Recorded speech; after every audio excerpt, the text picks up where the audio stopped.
Special person. This person grew up in and around the city of Auburn, Washington, attended both the University of Washington and Gonzaga University's School of Law. Her husband is a Vietnam combat veteran. She's an avid sports fan, and she's proud to be called a sports mom.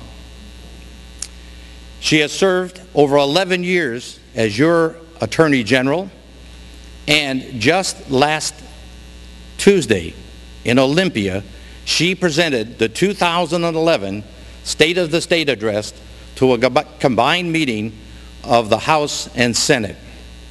Please join me in welcoming the Honorable Christine Gregoire, Governor of Washington.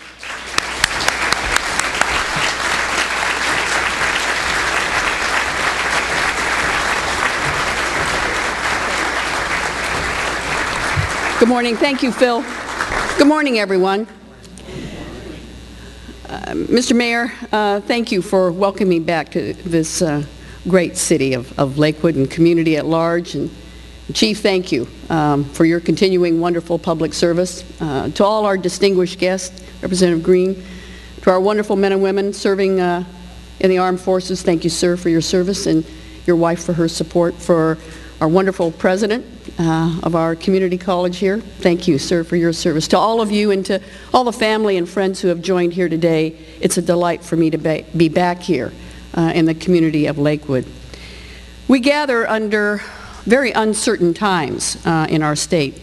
Uncertain times not just for us as a state, but for our country. We're under economic pressures that have been unseen since 80 years ago.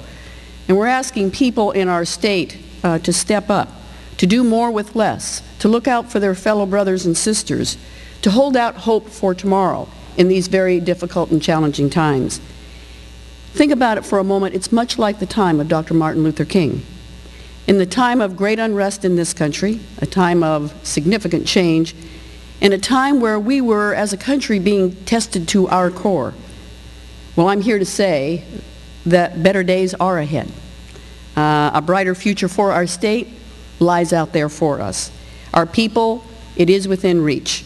And we too will rise, as Dr. Martin Luther King did, to the challenge of our times, and in the symbol of his spirit and his commitment and his leadership, we will too succeed in bringing our nation together and moving forward.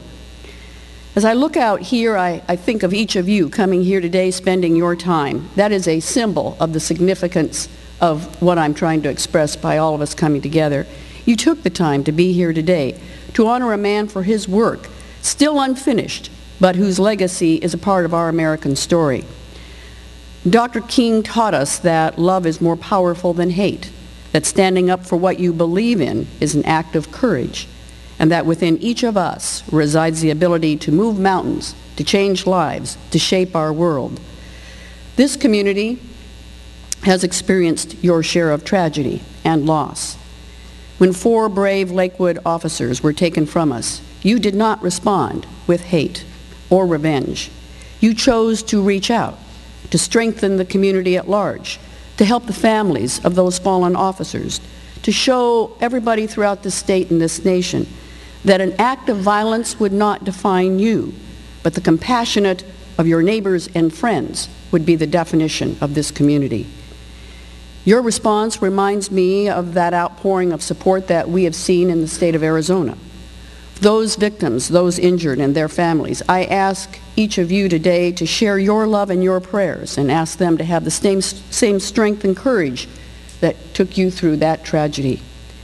Like November 29th, 2009, a seemingly normal day that can bring about an unthinkable event in a matter of seconds.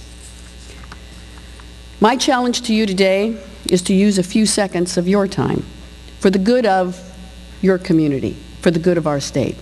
Use them to change our world, to make it better. Use them to stand up for what's right. Use them to selflessly and justly do what's right for the people that are around us. That is how we build a better future, and we do so in his light. We want a world in which every child has the opportunity to reach their full potential, regardless of the color of their skin, their gender, their religion, their sexual orientation, or their socioeconomic background.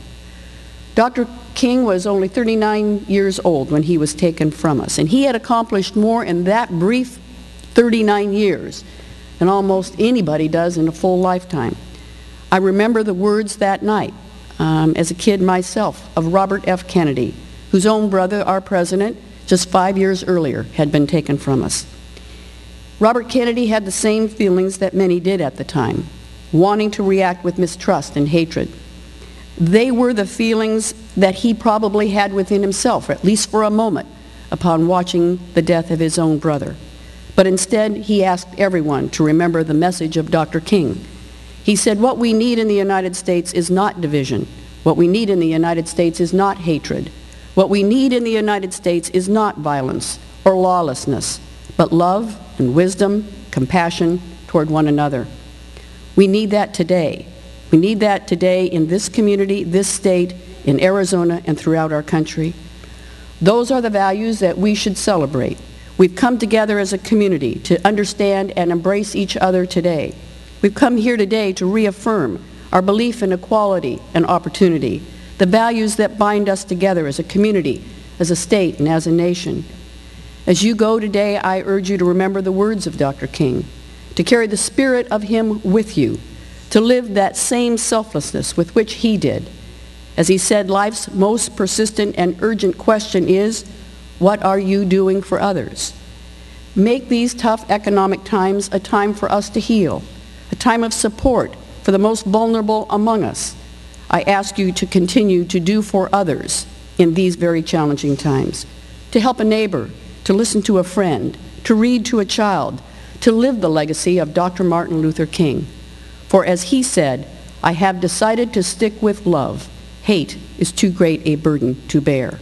Thank you all for being here. Thank you for what you do for this community. May God bless each and every one of you.